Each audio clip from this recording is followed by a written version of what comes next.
আর শরিয়া আইনের ব্যাপারে ওটাও বলেছে কিন্তু যে আমরা শরিয়া আইনে বিশ্বাস করি না। আমাদের সংগঠন পড়ে দেখবেন শরিয়া আইন বিশ্বাসের তো কথার ব্যাপারটা নাই কোথাও। আমরা তো ওনারা চান ওনারা করুক, ওনারা শরিয়া আইন করতে চান ওনারা করুক।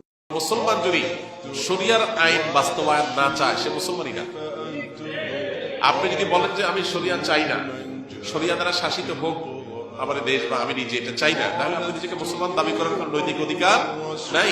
শরিয়া শাসনে আতঙ্কিত হবে চোর, শরিয়া শাসনে আতঙ্কিত হবে ডাকাত, শরিয়া শাসনে আতঙ্কিত হবে জিনাকারী, শরিয়া শাসনে আতঙ্কিত হবে ব্যভিচারী, শরিয়া শাসনে আতঙ্কিত হবে গণহত্যাকারী, শরিয়া শাসনে আতঙ্কিত হবে সুদখোর, শরিয়া শাসনে আতঙ্কিত হবে মদখোর, শরিয়া শাসনে কোনো ভালো মানুষ আতঙ্কিত হবে না।